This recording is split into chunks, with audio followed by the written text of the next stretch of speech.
square inch in the whole domain of our human existence, over which Christ, who is sovereign over all, does not cry, mine.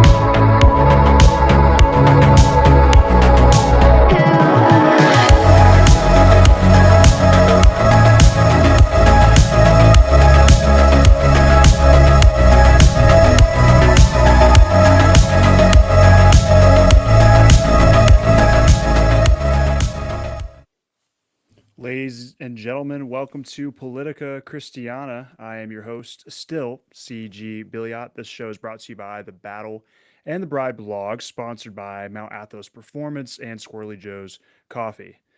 We're so back at it again, number 5, live on Instagram, X, and YouTube. And hopefully this gets some views afterwards. You guys have been going in and watching the old live streams, and I appreciate that. I think there's good content there. We will be resuming today, picking up with Theodore Roosevelt's Realizable Ideals. Still in the first lecture. We're probably going to roll right into the second one because we're pretty much right at the end. So we'll get to that in a second and review what TR has covered thus far. If you're watching on YouTube and or X and you see me looking up constantly, I'm looking at Instagram. So go ahead and throw that out there because like I've had the phone at a different spot every time. So if you look at the other videos, it's just a constant rotation, but it is what it is. And if you're on Instagram, I apologize. I don't really have any way of sharing the screen with you once we actually get into the lectures, but let's do some announcements and then we'll get into the main content of the night. And hopefully wherever you're at, you're enjoying a nice Guinness. All right. So announcements for the show. Flags. I know a bunch of you guys got the Christiana America flags. There's only one more week of production. I know this has just been taking forever. Remember, it was my fault. It was my fault that there was the delay in production because I never actually emailed the company back. So one more week into the production, then it'll get to me, and then it'll get to you within 3 to 5 business days. Okay, so just hang in there for me.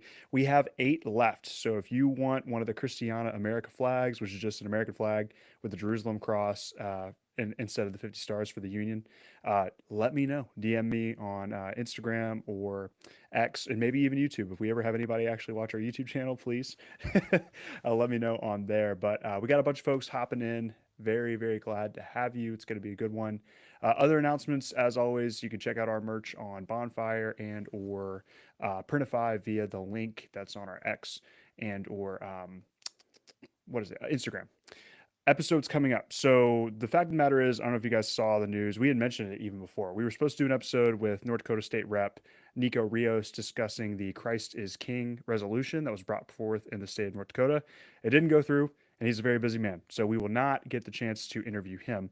However, very, very, very soon, this one's legitimately worked out. Like we have it scheduled. There's been an outline drawn up. We will be interviewing the Satan Slayer, Michael Cassidy. So if you don't know who that is, just Google his name. There's a dozen articles about him. And I'll leave it at that. We're going to be interviewing Michael Cassidy. And as of right now, still supposed to have both William Wolf and Stephen Wolf for the season finale, which is coming up in March. Because as you may or may not know, I'm a fully employed man. I work for the United States Navy. My opinions are my own and do not reflect that of the United States Navy or the Department of Defense. Shameless disclaimer. That's why it's all over our pages. But anyway, that being said, I get back to regular life with them, so to speak. I'll just leave it at that in March. So the season has to end before then. Sorry, folks. Doesn't mean we're not going to have content for the rest of the year. It just means that the main content for the podcast is going to take a break after March. So I got some good homies popping up in the chat. And oh, geez, my wife just pulled up in the chat and pointed out that I'm wearing her jacket. Sorry, it's a great jacket. But that's all the announcements I have for you folks. So stay tuned for more awesome guests on the podcast, even my wife at some point. Michael Cassidy, William Wolf, Stephen Wolf. Those are going to be some bangers, and we'll have some other ones sprinkled in there as well. But that's not why you came tonight. You came to get into TR's Realizable Ideals. So let me just hop in. Appreciate that, Jimmy. My boy Jimmy's always on the live stream, and he's let me know that he's going to pop in for now, maybe come back later. Appreciate it, Jimmy. Thanks for the support. But at any rate, we're going to hop right back into Realizable Ideals. If I could just figure out, like a boomer, how to share my screen. Let me hop into that. Here we go, folks. Hopping right back in. Now, to review, and my computer's being really slow. To review what TR has covered thus far is essentially the premise that when a society and even individuals set out to accomplish something, it has to be realizable, has to be attainable and obtainable, which seems like common sense. And yet, many Americans, it's been like part of our ethos, and particularly evangelicals, oftentimes we are striving after things that are not feasible for us in that moment, maybe in 100, 200 years. And it doesn't mean you should abandon the project, but you need, if you're going to truly inspire the masses to pursue an end, you have to give them attainable and obtainable means to reach that end. He gave a couple of examples of how that's true, of how people are discouraged, for example, when a pastor tells them to do something that they themselves are not doing, particularly aimed at young men. He had a lot of fiery comments about like how people will give young men all kinds of advice that they wouldn't recommend to their own sons with respect to strength and finances and spirituality. Because remember, the context of this is he's presenting these lectures at Pacific Theological Seminary in 1911, and he gave these extemporaneously, meaning this was all off the dome, which is absolutely nuts because I mean it's profound and eloquent stuff. And then later he came back and with consorting with other people, put these into notes, and that's what we're reading via the PDF. So the comments are going crazy right now. So anyway, let's jump right back into it, picking up in the first lecture, which shares the title of the whole series, Realizable Ideals. He had just finished up talking about wealth, and he says, now the very fact that I grant, let me just move this out the way, this window's in the way. Now the very fact that I grant in the fullest degree the need of having enough money, which means the need of sufficient material achievement to enable you and those dependent upon you to lead your lives healthily and under decent conditions. The very fact that I grant this as an essential first need to meet entitles me to have you accept what I say at face value when I add that this represents only the beginning, and that after you have reached this point, your worth as a unit in the commonwealth, your worth to others, your worth to yourself depends infinitely less upon having additional money than it depends upon your possessing certain other things, things of the soul and of the spirit. I could not overstate the grinding misery, the heartbreaking misery I have seen come to a family where the man is unable quite to do what he ought to do for those who are dependent upon him. But after that man and the woman have reached the point where they have a home in which the elemental needs are met, in which they have accumulated a comparatively small amount of money necessary to meet the primal needs of the spirit and of the intellect, after this point is reached, it is my deliberate judgment that money, instead of being the prime factor, is one of the minor factors, both in usefulness and in happiness. Always keep in mind my first provisio. I am not going to repeat it to you as to the necessity of having enough money, but go far beyond that. For beyond that, the difference between the multimillionaire and the man of very moderate fortune is the vast majority of cases really a difference of appearance and not of reality as regards both youthfulness and happiness. Okay, I'm going to pause right there. I actually do think, and I owe you an apology, I think we already covered this part. so I'm going to skip ahead, but those are still some good truth bombs there. It's weird. We have two extremes when it comes to the acquisition of wealth, not just for individuals, but as a society. Let me stop sharing this so I could see you guys for a second. So you have really communistic and capitalistic extremes where the chief end of man is to take everyone else's money, or the chief end of man is to make as much as you can and screw everyone else. Those are exaggerations, right? I don't need people going to war with me over that in comment sections. I'm exaggerating. It's a hyperbole. But the point is Roosevelt's telling you that you can actually aim for a middle way there. A third way? No. But the true way, in which you understand that, yes, there's a necessity of having the provisions necessary to provide for you and those whom you love. But then after that, it certainly cannot be the chief end and the object of your affections, lest it destroy you and those for whom you care and civilization itself. That being said, let me actually get to the right page before I waste more of your time. He goes on to say, and maybe this will be, because I think this will actually bring us back. Yep. Let me read the paragraph preceding where we actually left off, because now I remember, because he was about to start talking about the Civil War, and we conveniently ended the episode. So here we go.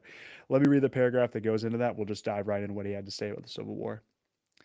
Let me share the screen again so you guys aren't looking at my ugly face. Let's see. How do I do that? Oh, geez. Boomer moment, because Riverside just bouncing back and forth. Okay, here we go. Sharing the screen again, if it'll load. Okay, here we go. Sip of the Guinness. Here we go.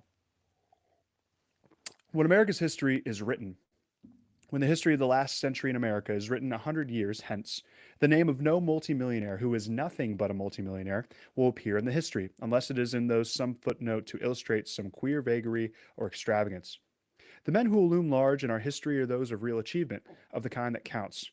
You can go over them: statesmen, soldiers, wise philanthropists, and I underscore the word wise, for who is really such worthy of being calling such is one who tries to make the use of his philanthropy as to provide against the need of philanthropy in the future, just as the real worker of charity is the one who does his best to bring about the conditions necessary in which charity shall no longer be necessary.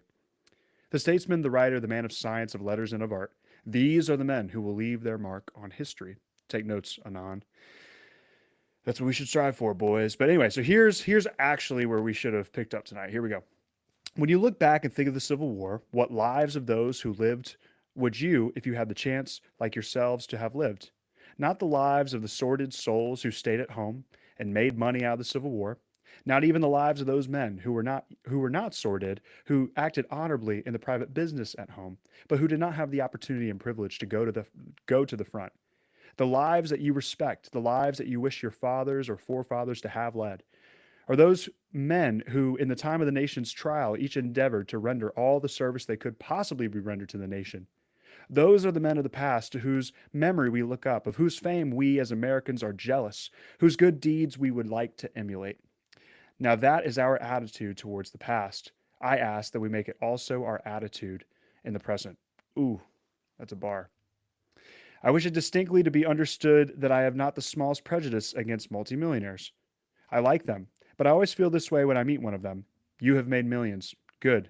That shows you must have something good in you, or something in you, and I wish you would show it. I do it as a realizable ideal for our people as a whole to demand, not of the millionaire, not at all, but of their own children and of themselves, that they shall get the millionaire in his proper perspective. And when they once do that, 95% or what is undesirable in the power of millions, what is undesirable in the power of the millionaire will disappear. I shall speak of the other 5% in a minute or two, but I am now speaking of the larger part of what makes him undesirable. And much of that larger part is not in him at all. It is in us. It is in the emotions we permit the sight of him to produce in us. Okay, I don't know where he's going with that. Let me stop sharing for a second. I read the first time I read this was I guess it was a month ago now. So I've definitely slept since then. So I don't remember where he's going to go with this. But it is interesting that he points out, by illustration of the Civil War, particularly men's desire to do something that is noble and worth remembering. And even if no one ever remembers it, even if it dies out of the first generation, to know within yourself that you did something noble, particularly for others, particularly for your nation. I think that if you've never felt that as a male, I think that's a little concerning. I think it is an inherently masculine urge, masculine impulse to be dedicated, devoted to a mission, and particularly a noble mission, a noble cause. I think it's fascinating that, again, he illustrated with the Civil War. Now, keep in mind, he's giving this in 1911. So to that point, the Civil War was held in similar esteem in shaping culture and mindset as what we do now with the Second World War. It was an earth-shattering phenomena for the country, and really we should still have that in mind of us. And so he compares the soldier who went and spent his life in that cause, no matter the side he fought for, with someone who missed out on that opportunity. And yeah, I think that's a part of the masculine experience. Is you look at the men who've done noble things in history, and that's why men think of Rome, right? Like, how often do you think about Rome, boys? You think of people who've done noble deeds, particularly in action, and there's something in you that you've got to do that thing. And so many give up, particularly in our age, that they get discouraged, or they escape into the world of dominion they can control, i.e., video games, whatever it is. But I think that's something we do have to press men to lean into, like, go after the noble thing. Again, last episode, we read the Man of the Arena quote from TR, which resonates quite well with what he just said, right? Like, it's not the critic who counts, not the strong man who points out, it's not the critic who counts, not the man who points out how the strong man stumbled or where the doer of deeds could have done them better. The credit belongs to the man who is actually in the arena. Men want to be in the arena. If you don't want to be in the arena, you need to wish that you were in the arena. Find an arena to battle for, to strive for, to have that striving. Like he goes on to say in the rest of the quote, who errs, who comes short again and again, who knows at best the triumph of high achievement, and who at worst, if he fails, at least fails while daring greatly. So that his place shall never be with those cold and timid souls who neither know victory or defeat. Like that, if you take anything out of this lecture and all the lectures, it should be that. But specifically where he's aiming that here is that the problem with millionaires or people who think that they have achieved it all is he's actually ironically saying they almost settle because there's something still missing about the human experience which they have not devoted themselves to that will echo through the ages, so to speak. So anyway, I don't know where he's going to go from here, but let's keep on reading. If I could share this again. Here we go. Sharing the screen. Maybe. All right. Okay, sip of the Guinness. Now, a word to say to my fellow reformers. Historical context, remember, TR was the big trust buster, so he was a bit of a problem to Standard Oil and the Railroad Boys and Vanderbilt and all them fellas, and he really wanted to trim up the government. Wonder where we've seen that, folks. But anyway, now, a word to my fellow reformers if they permit themselves to adopt an attitude of hate and envy toward the millionaire.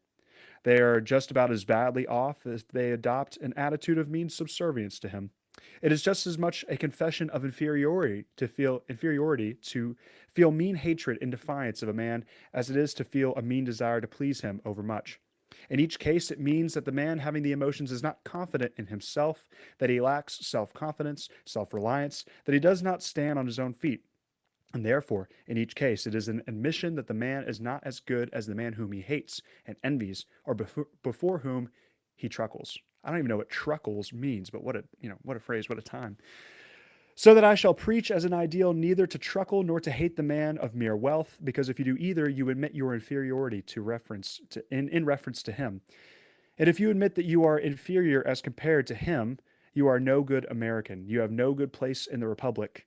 So that from our standpoint toward the millionaire, 95% of the damage he can do to us is subjective and not objective. And that is to say, it rests with us and not with him. Okay, we got to talk about that.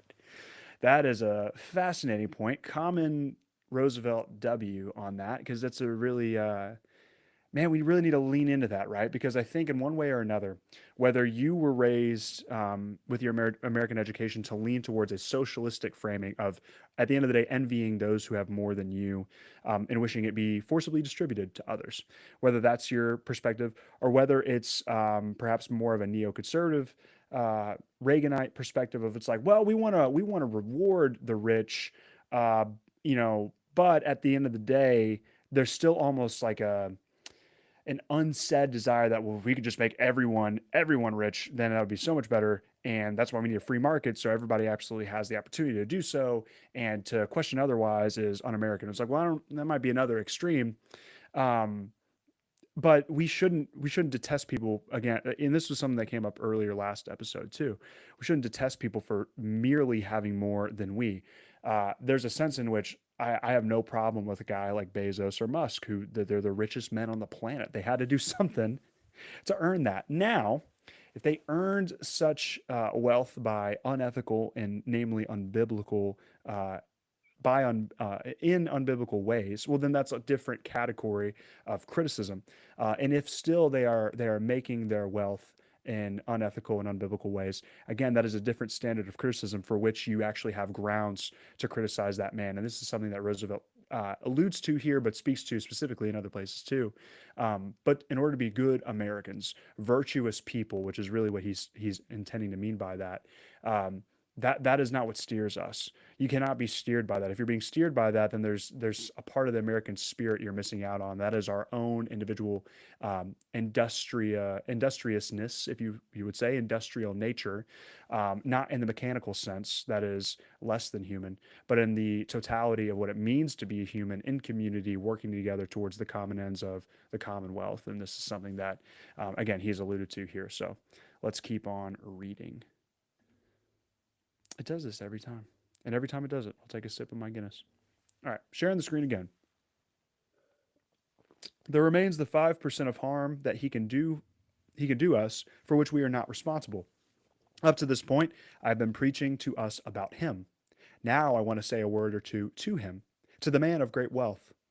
The mere acquisition of wealth in and by itself, beyond a certain point, speaks very little indeed for the man compared with success in most other lines of endeavor. I want you to weigh the words that I have used, the mere acquisition of wealth in and of itself. I know that there are many men who have made great fortunes where the making of great fortune has been an incident to the doing of a great task, where the man has really been at least as much interested in the task as in the fortune. It is a great epic feat to drive a railroad across a continent. It is a great epic feat to build up a business worth building. For the man who performs that feat, I have a genuine regard. For the man who makes a great fortune as an incident to rendering great service, I have nothing but admiration. Although, unfortunately, the men who are entitled to our regard, and a little more to our admiration, for the feats that I have thus done, have too often forfeited all right to that regard and admiration, and more than forfeited it by the course that they have afterwards, or coincidentally, pursued in regards to money making in other matters. Furthermore, the wealthy men who make money, which does not represent service, are public enemies. We are bound to make war against every form of special privilege. All right, TR. All right. Well, yeah, I think I probably just explained as much here in a second, but he was a little bit more on the nose with it, huh? Yeah, Roosevelt was not a guy impressed by pomp and circumstance in a place like Buckingham Palace.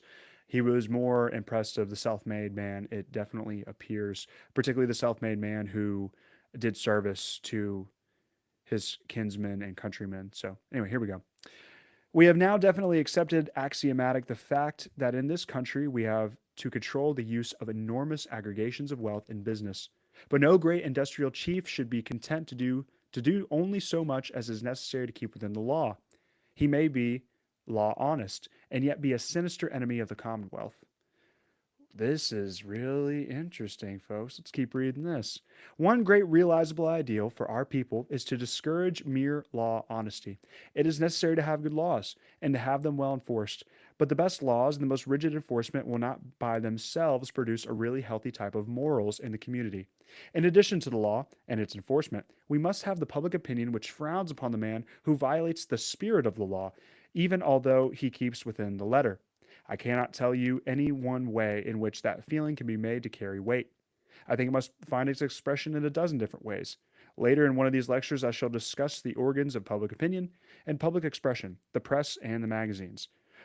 When they are more measurably reached the ideal they ought to, we shall be able to grapple more effectually with the man of wealth who fails in his duty than we do at present.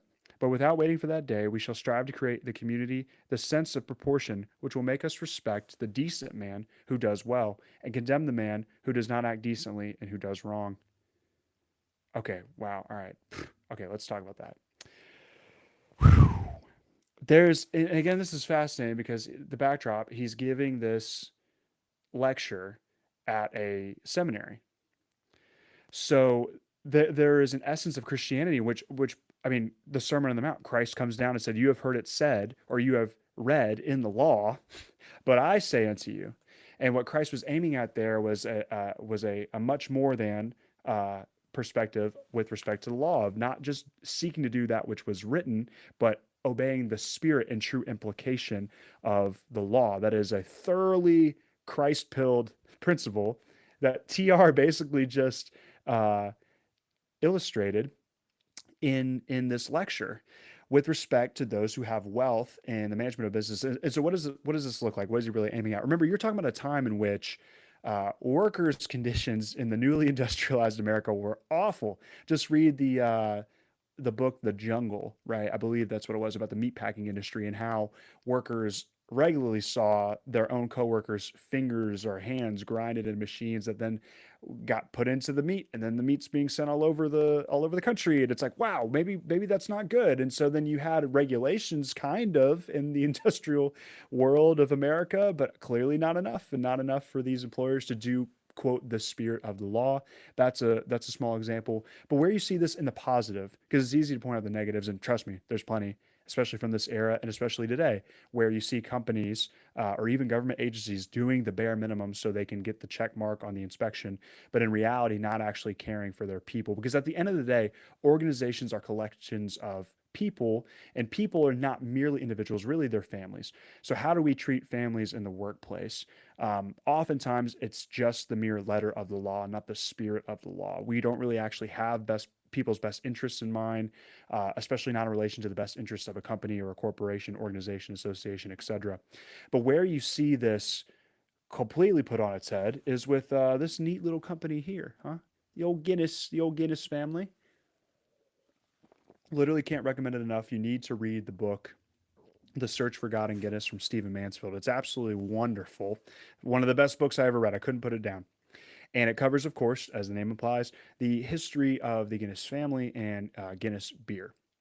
And Guinness was a truly world-changing business, not just because of its product, but for the way in which, as TR is speaking to here, they enforce the spirit of laws in the workplace. So not only did they, by comparison to other businesses in Europe, improve the obedience to the letter of the law in their manufacturing, sure, but the spirit of law. Guinness was one of the first companies, particularly on the global stage, to develop things like workers' health benefits, whether it be health insurance or legitimate health care. They had doctors at the plants that provided health care to their employees. They had sports clubs for their employees. They improved literally. They noticed that once they developed the health ward, they noticed that a ton of their workers were constantly sick, or their families were. And so they literally sent a health inspector over to the slums that a lot of these workers lived in. So they said, you know what, we're devoting an entire project to basically rebuild, refortify all this housing. And so they literally fixed a public health crisis, because it didn't just benefit their workers, it benefited an entire neighborhood of Dublin, right? That doesn't increase your profit margin. At least you don't think so. The effects of that don't hit in the next quarter. They affect in the next generation. Why? Because God's world, funny enough, works in God's ways. And when we treat people with the kindness of God, particularly in obedience to the law of God and the spirit of the law of God, and it just so happens that our laws reflect such, you're a blessing to other people. God is going to bless people that are blessings to other people. That's not a prosperity gospel truth. That's just a biblical truth, right? That like, blessed is the nation whose God is the Lord. Funny enough, that was said in front of the president today. That's crazy. You should go look at that in the news. That was prayed over him today. But truthfully too, so not only is blessed is the nation whose God is the Lord, but blessed is the business, blessed is the organization, the association whose God is the Lord. The Guinnesses were staunch Christians, and so that informed the way that they ran their organization and their business. And they're not the only example. There's other American businesses who they changed the game, and we know them now because of their prosperity. But initially, it was a concern for their people. If you don't take care of your people, your product, your products, your service, sure, it might be good and decent, but you have no idea how much better it's going to be until you start taking care of your people. And that's a lot of what TR is speaking to here. Henry Ford is another one who did all kinds of crazy things for his employees. But I digress, and I went down quite a rabbit hole there. You need to read that book, Search for God in Guinness. But the point is TR, that might not seem like an important point to many of us, especially if you're a Zoomer like myself, a Gen Z guy, and we're just now in the grand scheme of things in the workforce. Not a whole lot of us have businesses yet. We're just starting families, etc. But you need to have this in mind, that it's the spirit of the law. Again, that's a gospel principle that makes all the difference, can make all the difference in people's lives and in our nation. So anyway, enough of me rambling. Let's get back to the lecture. Nolan, good to have you, buddy. We are continuing our read through Theodore Roosevelt's Realizable Ideals, lectures given to Pacific Theological Seminary in 1911. Still going through the first lecture. So here we go. Pick it back up. The other day, a sentence was uttered in the Senate by a certain senator, which I thought was fraught, quite unconsciously fraught, with a lesson for all of us. The senator in question had been engaged in an impassioned speech on behalf of Mr. Lormier. And it's speaking of, I don't even know who that is. It's speaking of some of the unsavory creatures who had testified in the case. He said, in answer to a question, quote, yes, they were fools as well as knaves, that in his experience all knaves were fools. That is not so.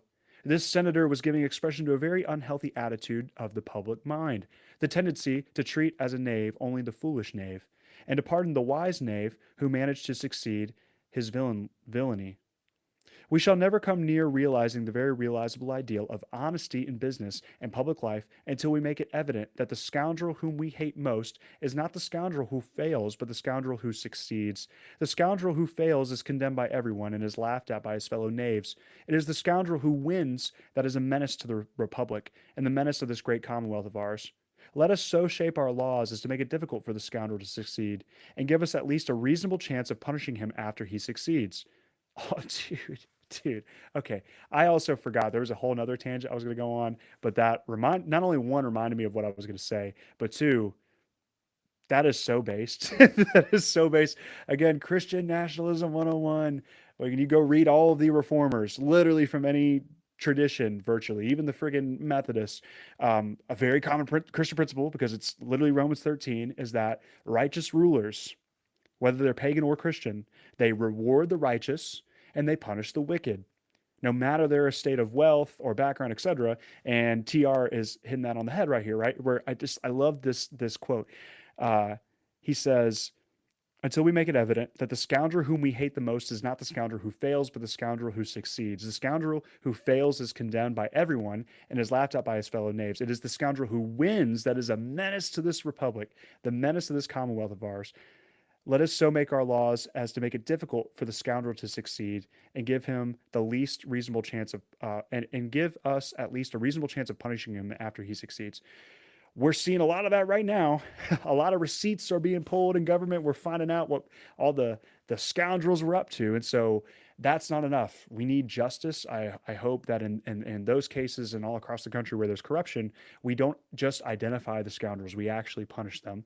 That would be a biblical application of justice, and we desperately need it. And the land is blessed when justice flows like water, right?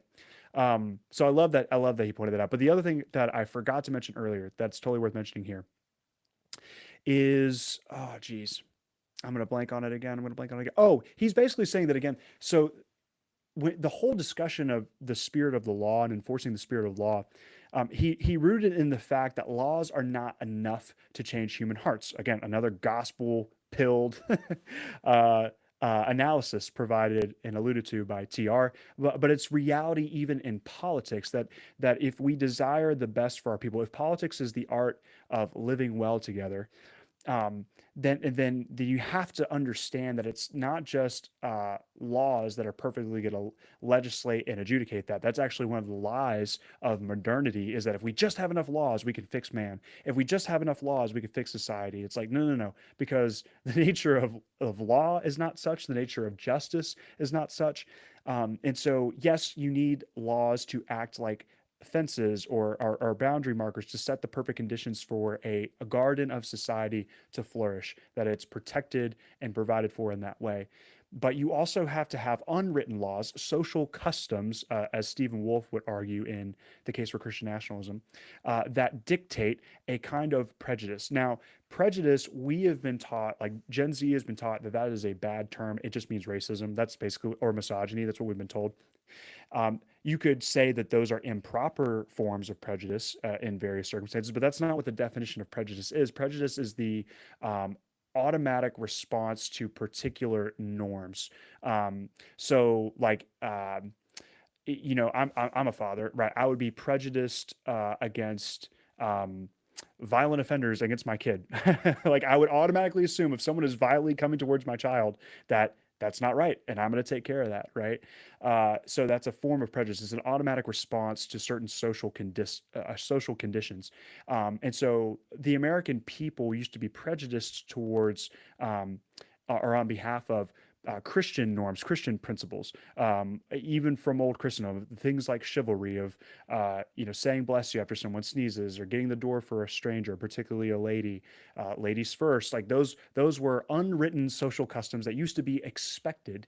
And when they actually flow out into a society, not only do you have a well-mannered society that functions well and blesses one another, and it combats vice, but it sets expectations that allow for people to live well together. This is what TR is speaking about. It's what Stephen Wolfe has written about. But that's what he's aiming at. And in order to get there, you have to have a virtuous people. And none of those things can be accomplished merely by law. And that's why we have to speak to them like he's doing in this lecture. So anyway, hopefully that means something to somebody out there, but maybe not. Maybe again, I'm just rambling off the Guinness, but let's get back to sharing the screen. Thank you guys for hopping into the Instagram live stream. Good to see you. Let's hop right back in. In addition to this, let us also, each of us individually and all of us collectively, strive to create the kind of public opinion which will make the success of such scoundrel hardly worth having. The dullest man, the man with the thickest skin, does not enjoy very much a success which brings on him the scorn of his fellows. The old Greek proverb was that, quote, contempt would pierce the shell of a tortoise. And wherever our people really scorn, really despise, really condemn, is something that the knaves among us rarely care to have. When we can create the public opinion which will mean that the average honest man turns away from the successful knave, one of the prime incentives for being a successful knave will have vanished. To that end, friends, I again wish to say that we must uphold an ideal that can be realized. If we use language which would go to show that we regard success and failure in the business world as of indifference, then we shall merely convince every man in the world that we are speaking insincerely. You do not have regard you do not regard success and failure with indifference. You do not regard the man who fails and the man who succeeds as standing on the same plane. And as long as you do not regard it so, tell the truth about it. No man ever permanently helped a reform by lying on behalf of the reform. Tell the truth about it. And then you can expect to be believed when you tell a further truth, the truth that business success through an admirable thing, up to a certain point, an absolutely necessary thing, is beyond the point not as admirable as some other things. And the truth that business success obtained not by serving your fellows, but by swindling your fellows, is an infamy, and is to be regarded by all is to be so regarded by all honest men. Realizable ideals. We must have them in private and in public life both. I have already told you of one type of sermon that I strongly object. There is another type to which I object just as strongly, and that is the sermon which, in its condemnation of innocent pleasures, tends to make men confound vice and pleasure. Oh, this is going to be interesting. Here we go. I heartily abhor the man who practices vice because he regards it as the only kind of enjoyment. I do not abhor quite as much, but I at least as much despise the clergyman who makes ready the path for such a man by condemning indiscriminately innocent enjoyment and vice. It is not only harmless, but it is eminently desirable that young people should have a good time. Dude, this is great. Here we go. When we wish for ourselves and have a right to wish for others, I want to see us preach toward others. If you persuade the average boy that it is wicked to have a good time, it may have either one of two results. If he is a very sensitive boy, it may prevent him from ever having a good time, in which case I will guarantee that he makes all those intimately associated with him have a very bad time. Or else you may persuade him that inasmuch as he thoroughly intends to have a good time, and as a good time is wicked, why, and for a lamb, and for the sheep, he will be wicked to some purpose. I ask here again that not only every clergyman, but every teacher of morals, that ought to include every father who is worthy of being called a father, endeavor to help the boy in getting a good time, and then hold him to rigid accountability if he turns that good time into a bad time. This illustrates what I mean by a realizable ideal. Don't preach the impossible. Don't preach what makes your hearers think you are insincere, but have ideals and insist on their realization. If this nation has not the right kind of ideal in every walk of life, if we have not in our souls the capacity for idealism, the power to strive after ideals, then we are gone. No nation ever has amounted to anything if it did not have within its soul the power of fealty to a lofty ideal. For that very reason, it is our duty to avoid the preaching of false ideals, and with almost equal scrupulousness to avoid preaching as desirable ideals which cannot be measurably obtained. I am to deliver 4 more lectures, and I wish in these lectures to speak of applied ethics, of realizable ideals. In the first place of the family, because that is the foundation of everything. In the next place of public life, which means in the collective life of all of us. And life lived on behalf of all of us. And finally, as regards the expression of public opinion, as regards the instruments that should do the most to shape public opinion, the press, the magazines.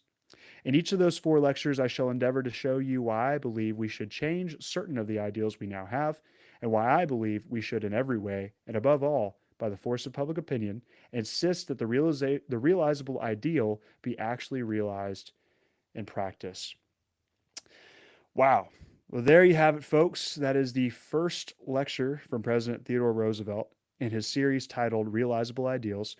This first lecture sharing the same name, Realizable Ideals. I love what he said in that last snippet about let your boys have a good time. Because again, it seems silly, it seems common sense, but like no, like we need to hear that today. We definitely need to hear that today. We were just, I will save you the time if you want to hear a good discussion on that. The episode we released this past week, the Politics of Strength, with the Saved Show and Mount Athos Performance. We talk a lot about that. Of yeah, it's okay. The elites don't want you to know this. It's totally okay to let boys be boys. In fact, the Bible demands it, and it is good for the public health of a society, according to Theodore Roosevelt. But I got a kick out of him mentioning that because I don't remember that in the end of the lecture. But here I am enjoying a Guinness, which, man, if only there were a podcast dedicated to beer reviews and speaking about practical theology. Oh, wait, there is. It's called the Doctrines of Grains podcast, and you should totally check it out because me and my buddy Seth, we talk a ton about that. Of alcohol is just one of them, but there's plenty of practices and/or things which the church has called vice, which are innocent enjoyment, like TR is talking about. Now they may become vice, but that they in and of themselves are not vicious things. Typically, it's our abuse of them that can lead to viciousness and sin and abuse, etc.